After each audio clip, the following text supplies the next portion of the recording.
Bonjour les amis, eh bien nous voilà aujourd'hui, mercredi, pour notre vidéo méthode ESPER et système SAP que nous avons commencé à regarder. Donc nous avons maintenant les phénomènes du système SAP qu'on appelle la culpabilisation et le chantage. Donc je vous rappelle simplement que nous allons ensuite aborder les outils de la méthode ESPER, mais auparavant, c'est vrai, c'est quand même très important de regarder comment fonctionne notre système de communication habituel qui se perpétue de génération en génération. Car c'est vrai, je le rappelle, communiquer, ça s'apprend. C'est pas la bonne volonté ne suffit pas pour communiquer. Donc, si vous voulez, ça va passer par un apprentissage, comme on apprend une nouvelle langue. Car pour avoir des relations saines, il s'agit au préalable d'avoir une communication saine, qui respecte l'autre et qui respecte moi aussi, qui respecte les deux. C'est la base, c'est la première règle d'hygiène relationnelle de la méthode ESPER, qui en comporte beaucoup, et qui est « je me respecte et je respecte l'autre ». Et les outils de la méthode ESPER permettent justement ce respect, avec justement aussi une prise de conscience de ce que je dis, de l'impact de ce que je dis par rapport à la personne qui est face à moi. Car tout a un impact, tout a une influence. Et il ne s'agit absolument pas de, comme on dit en méthode ESPER, faire violence à l'autre. Faire violence, ce n'est pas forcément par des claques ou des gestes. C'est aussi les paroles. Vous le savez, la violence psychologique est tout aussi importante que la violence physique. Donc c'est en cela que le mot violence regroupe tout ce qui fait violence à l'autre. Donc on va aborder aujourd'hui quelques derniers phénomènes du système SAP, dont un qui s'appelle la culpabilisation. Et c'est vrai que depuis petit, ce sont des façons qu'ont les adultes pour maîtriser l'enfant. En fait, on pourrait considérer que tous les outils, entre guillemets, du système SAP sont là parce qu'ils montrent que notre dénuement, on ne sait pas comment faire. Et en fait, ce qu'on nous a appris depuis qu'on est petit, on le perpétue. Parce qu'on n'a pas d'autres concepts, on n'a pas d'autres paradigmes.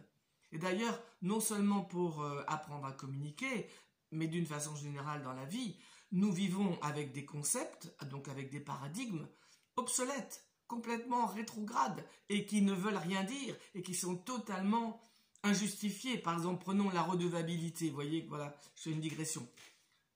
On dit oui, tu vois, après tout ce que j'ai fait pour toi, tu quittes la maison, ça touche aussi un peu la culpabilité. Hein. Mais voilà, tu vois, tout l'argent que j'ai dépensé pour tes études, et voilà, toi, tu me dois quand même le respect de ne pas partir, regarde ta mère si tu t'en vas, comment elle va le vivre, vous voyez, boum, boum, boum. Et donc, on a appris en nous cette redevabilité. Par exemple, une femme va dire à son compagnon « Mais après tout ce que j'ai fait pour toi, regarde comment j'ai été là, j'ai sacrifié ma vie pour toi, pour que toi tu continues tes études de médecine. Moi j'ai arrêté mes études de décoratrice d'intérieur pour m'occuper des enfants. Quand même maintenant, c'est pas possible. Réfléchis à tout ce que tu me dois. » Eh oui, vous voyez, la redevabilité, c'est quelque chose qui est très fort ancré dans notre façon de réfléchir, de parler, de dire. Alors qu'en fait, il n'y a pas de redevabilité. Je ne suis redevable de rien, parce que je ne suis obligé de rien. Personne ne me contraint. Ce n'est pas possible. On ne peut pas contraindre l'autre, c'est une loi universelle. On ne peut pas obliger quelqu'un à faire quelque chose qu'il ne veut pas faire. On l'a vu d'ailleurs pour ce qui se passe par rapport, on va dire, aux injections. On ne peut pas obliger quelqu'un. C'est une loi universelle, c'est une loi cosmique. C'est comme ça. On ne peut que respecter le choix de l'autre. Donc, je ne peux pas dire « tu me dois ça », parce que l'autre peut très bien me dire « mais moi, je t'ai rien demandé, tu pouvais refuser ». Ouais, t'exagères, comment tu peux dire ça maintenant que t'en as profité, vous voyez, boum, bah c'est parti. Alors qu'en fait, non. Je ne suis redevable de rien. Ce que je donne, si je n'ai pas envie de donner, ben je ne le donne pas. Si je le donne pour rendre l'autre redevable, ce n'est pas du don, c'est du troc. D'accord? Et le troc, c'est pas bon dans la communication relationnelle. Dans la relation, c'est pas bon d'être dans du troc. Je te donne, donc tu me donnes. Si je te donne et que tu me donnes pas, ça va pas. Ben, je t'ai pas obligé de me donner. Et moi, je suis pas obligé de te donner. Et si je te donne, je vais rien te réclamer. Parce que le don est gratuit. On verra ça plus tard dans les quatre polarités qui sont donner, demander, recevoir, refuser. Pour lesquels l'être humain est handicapé. Hein. Nous sommes des handicapés relationnels. Hein. Ça, c'est une évidence. Et donc, oui, effectivement, il n'y a pas de redevabilité. Voilà. Il y a d'autres concepts comme ça que nous verrons. Donc là, la culpabilité, vous voyez, elle va aussi avec la redevabilité. Et en fait, la culpabilité, c'est quelque chose que l'enfant, au départ, le petit, va prendre d'emblée. D'emblée, l'enfant va se sentir coupable si, par exemple, ses parents se séparent. Moi, j'ai vu beaucoup d'enfants qui venaient dans mon cabinet de consultation avec la maman ou le papa. La plupart du temps, hélas, les hommes ne sont pas tellement, on va dire, impliqués dans tout ce qui est communication, développement personnel. Ça vient de plus en plus. Mais bon, à l'époque, voilà. Donc, j'avais surtout des mamans qui venaient et l'enfant pouvait très bien, puisque chez moi, il était libre de se dire qu'il se sentait coupable et qu'il se demandait ce que lui avait bien pu faire pour provoquer la séparation des parents. Et si personne n'est là pour dire à l'enfant, tu vois, tu n'es pas concerné, je vais te montrer des écharpes. Je te montre une écharpe entre cet homme et cette femme. Tu vois, je ne dis pas ton père et ta mère. Je dis, par exemple, Brigitte et Jean-Marie. Tu vois, c'est Brigitte et Jean-Marie. Ils se sont connus avant toi. Ils se sont aimés avant toi. Tu n'étais pas encore là quand ils se sont aimés. Et puis, tu es arrivé dans leur vie de couple. Et ils sont devenus toujours un homme et une femme. Et aussi papa et maman de toi. Et tu vois, tu vas pas mélanger, on ne va pas mélanger les relations. Ce qui se passe entre cet homme et cette femme, toi, tu n'es pas du tout concerné. Ça ne t'appartient pas. C'est leur relation. Toi, tu as à vivre ta vie d'enfant simplement en t'occupant de toi. Tu n'es pas concerné par les problèmes, les difficultés que subissent les adultes en général et tes parents en particulier. Parce que c'est dans leur relation d'un homme et d'une femme qu'il y a eu ce problème qui arrive aujourd'hui à leur séparation. Donc, comme ces mots-là ne sont pas mis et que l'enfant a une tendance à se culpabiliser, même s'il ne met pas des mots dessus, d'accord? Il ne met pas le mot culpabilisation dedans. Simplement, il se sent coupable parce qu'il est là et qu'il veut tellement que les parents restent ensemble et que lui, s'il peut faire quelque chose pour que les parents restent ensemble, eh ben oui, il le ferait, il le fera d'ailleurs. Il va se donner parfois inconsciemment des missions de vie. Et donc, cette culpabilité que l'enfant va prendre, cette culpabilisation, parce qu'il y a une différence entre culpabilité et culpabilisation, d'accord? La culpabilité, c'est le ressenti que je peux avoir en tant qu'être humain de ce que je dis par rapport à quelqu'un, et si ce que je fais, ou ce que je dis, ou ce que je ne dis pas, si mon attitude a une conséquence négative par rapport à la personne à qui cela est adressé. Là oui, c'est normal que je ressente de la culpabilité, mais pas de la culpabilisation. La culpabilisation, c'est quelque chose qui va me peser, qui va être un fardeau, que je vais supporter à l'intérieur de moi comme quelque chose qui va m'empêcher d'être libre. Alors que la culpabilité, c'est simplement la prise de conscience que ce que j'ai fait, l'attitude que j'ai eue, a porté conséquence. Et c'est vrai que dans ces cas-là, il y a une réponse à apporter à cette erreur, à ce manquement, s'il n'est pas volontaire. S'il est volontaire, c'est autre chose. On aura vraiment à regarder à l'intérieur de soi, qu'est-ce qui fait que j'ai voulu porter atteinte à l'autre, sans jamais se culpabiliser, se juger, se critiquer et s'auto-saper. Jamais. D'accord? Jamais. Seulement, oui, s'interroger. Ok, par rapport à cette personne, bah oui, j'ai eu envie. J'ai eu envie de l'attaquer. J'ai eu envie de lui faire mal. J'ai eu envie. Qu'est-ce qui fait ça? Qu'est-ce qui a amené ça? Parce que si je reste que là-dedans, bah je continuerai à faire ce genre de choses qui ne me convient pas. Mais je ne sais pas pourquoi je le fais. Mais je le fais. Alors que si je cherche à l'intérieur de moi, d'où ça vient? Qu'est-ce qui a été réveillé chez moi par rapport à ce qui se passe là, par rapport à cette personne? pour que j'ai cette impulsion, cette pulsion de faire mal. Et c'est comme ça que je vais apprendre d'où ça vient et réparer d'où ça vient pour que ça ne vienne plus, me pousser dans la réaction, mais plutôt dans la réponse à donner. Parce qu'il y a deux choses différentes. Il y a les réponses qu'on donne à sa vie ou les réactions qu'on a. La réponse, elle part toujours de la conscience. La réaction, elle part toujours de l'émotion. C'est deux choses différentes. Donc la culpabilisation est vraiment quelque chose de très lourd et on va le trouver à la page 25 du livre de la méthode Espère. Et là, elle vise essentiellement à laisser croire à l'autre qu'il est responsable de notre malaise ou de notre souffrance. Et ça s'assortit souvent de reproches. Ouais, tu te rends compte, t'aurais dû, t'aurais pas dû. Par exemple, la relation parent-enfant, si tu pars faire tes études à l'étranger, que deviendra ta mère avec son souffle au cœur? Tu peux nous faire du mal en épousant un divorcé. Voyez, boum, relation à l'école. Vous voulez que je sois encore malade en étant aussi peu attentif pendant la leçon? Vous voyez, des choses comme ça, et ça se voit à notre époque. C'est pas rétrograde que ce genre de propos, d'accord? Malheureusement, je voudrais bien que ça le soit, moi, rétrograde, et que ça n'existe plus dans notre mode de communication. Mais on voit que ça se perpétue parce que c'est comme ça. C'est des habitudes qu'on a apprises et qu'on ne remet pas en question. Elle vise aussi à maintenir la dépendance.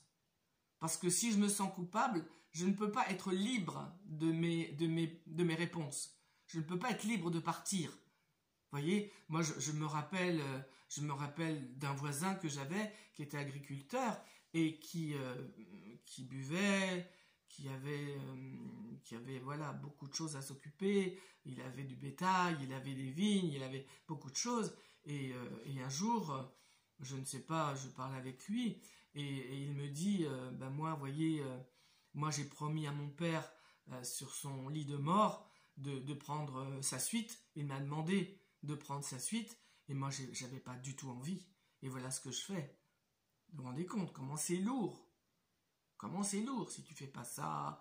Moi je vais mal mourir, je sais pas ce qui a pu être dit, mais c'est très lourd, voyez? Et on porte ça en nous, et du coup on ne fait pas ce qu'on a envie de faire, parce que si je fais pas mes études de droit, papa, maman vont m'en vouloir, ils vont pas être contents, ils vont me le reprocher, et moi du coup, voilà, tant pis, je vais faire mes études de droit, même si ça me plaît pas, alors que moi je préférerais être dessinateur, ou je sais pas quoi, vous voyez? Donc c'est énorme la culpabilisation. On ne peut pas faire peser une culpabilisation sur qui que ce soit. C'est inhumain. Voilà, je ne peux pas dire autre chose, excusez-moi, mais c'est inhumain. Donc c'est une pratique qui fait consommer une énergie considérable à celui qui en est l'objet. C'est très lourd à porter, mais on ne s'en rend pas compte, parce que c'est inconscient, c'est très très lourd, et parce qu'on ne voit pas toutes les conséquences que ça fait sur notre vie, mais ça en a des conséquences.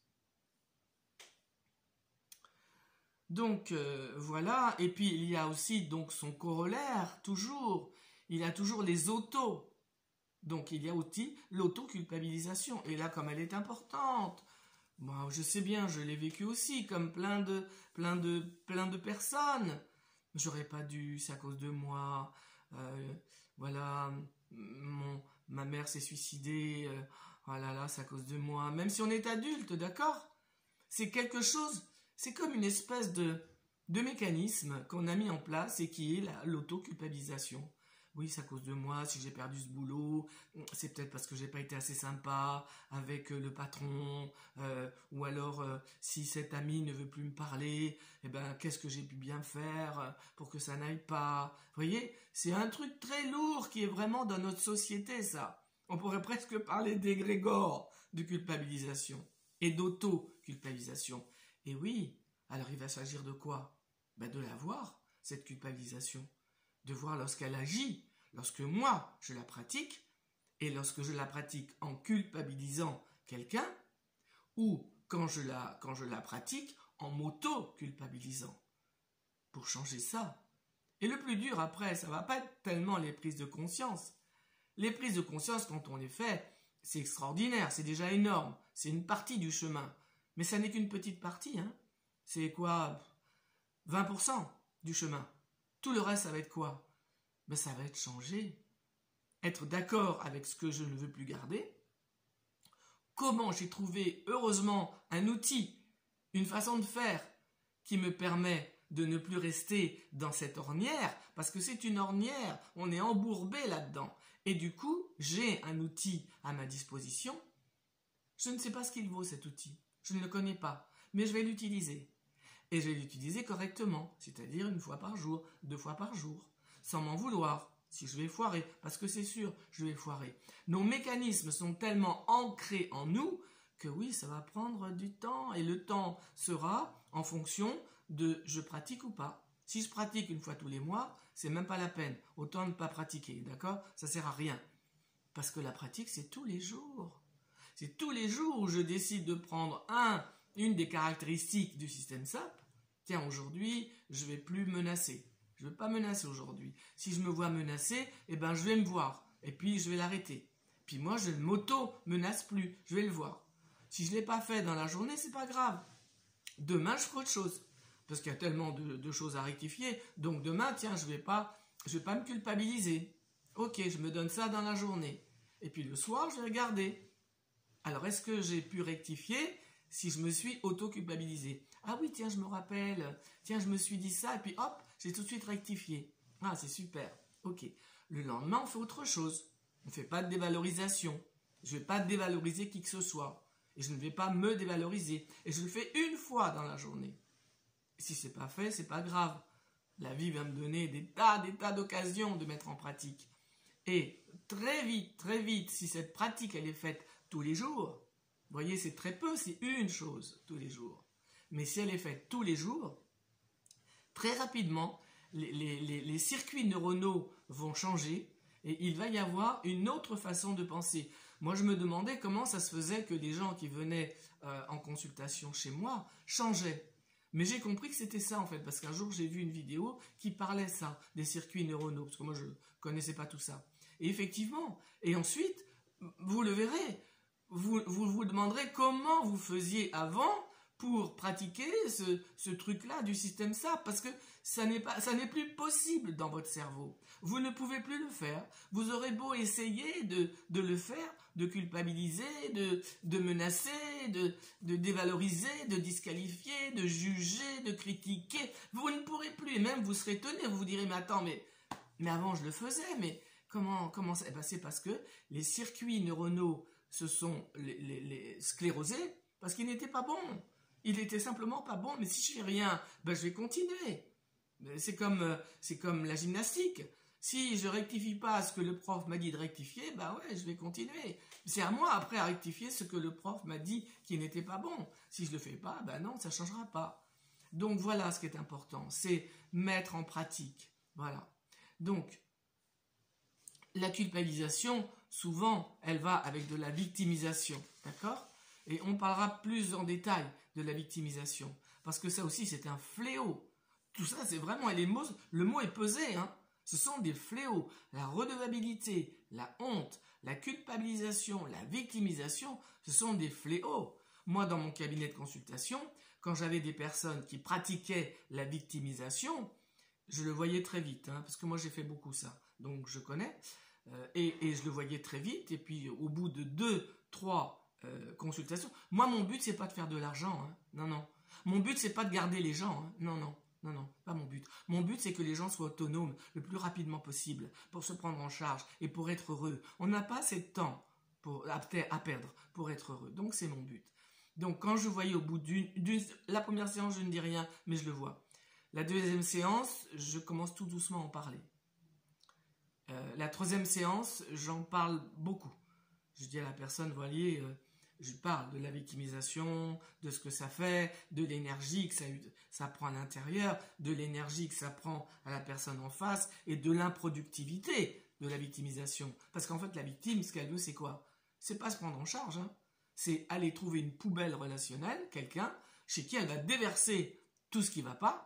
Ouais, la vie, la société, les gens, mon fils, mon mari, ma femme, et puis le temps qui va pas bien, et puis demain, voilà, il va encore pleuvoir, voilà, et boum, on déverse chez l'autre. L'autre qui est sympathique, empathique. Je vous ai dit déjà que je ne suis pas pour l'empathie. eh ben, va prendre tout ça. Et il ne se rend pas compte que, énergétiquement parlant, lui va se charger de tout ce que l'autre lui envoie comme fardeau. Effectivement, la personne qui se victimise, elle va être allégée. L'autre va être alourdi, hein, mais elle va être allégée. Donc, quand elle va partir, elle va être allégée. Mais comme elle n'a pas solutionné son problème de base, qui est qu'est-ce qui fait que je suis victime de ma vie, si elle n'a pas solutionné, eh ben, très vite, elle va encore être submergée par ses ressentis. Et comme ces ressentis sont invivables, qu'est-ce qu'elle va faire? Elle va trouver une personne chez qui elle peut déverser, et on appelle ça la poubelle relationnelle. Donc si vous acceptez d'être la poubelle des autres, eh ben oui, c'est vous qui êtes dans cette réponse que vous donnez. Je suis responsable de ce que je fais, de ce qui me vient de l'autre. Si ce qui me vient de l'autre n'est pas bon pour moi et que je ne dis rien, bah, je ne vais pas l'accuser l'autre. Oui, tu te victimises, tu te plains tout le temps et tu fais rien. Non, c'est moi qui ai à donner la réponse pour moi, pas pour l'autre. Je ne peux pas donner la réponse pour l'autre. J'arrête de faire à la place de l'autre. J'arrête de penser pour l'autre. C'est fini ça. Chacun s'occupe de lui-même. Et si je peux déjà m'occuper de moi-même sans faire peser sur l'autre mes problématiques, c'est un énorme respect pour l'autre. C'est énorme. Donc, voilà. Et puis, au bout de 3 séances, je disais à la personne, je ne pourrai pas continuer avec vous parce que la victimisation ne vous permet pas d'avancer. Vous allez venir constamment chez moi me donner de l'argent. Les séances coûtent de l'argent, vous prennent de l'énergie, m'en prennent beaucoup aussi, et ce n'est pas productif. Donc voilà, moi je vais vraiment vous demander de réfléchir à ça, et la prochaine consultation, on en parlera et on verra ce qu'on fait, si on continue ou pas les consultations. Voilà. Eh bien voilà, ça fait 22 minutes, donc le temps est dépassé, et on a donc vu la culpabilisation. Simplement, je vous amène juste l'autre phénomène du système SAP, qui est le chantage. Hein, voilà, si tu pars, par contre, si tu restes, je serai tellement heureux parce que moi je t'aime, et puis je ferai tout pour toi. Mais on reparlera du chantage lors d'une prochaine session, un autre mercredi. Voilà, ben je vais vous laisser avec cette petite vidéo. Dimanche prochain, pour la vidéo spirituelle, je vais faire un 3e épisode pour le oui à ce qui est, parce qu'il manque quelque chose que je voudrais terminer. Et puis, ben, je vous souhaite un bon mercredi, jeudi, vendredi, samedi. Et je vous dis à dimanche. Au revoir.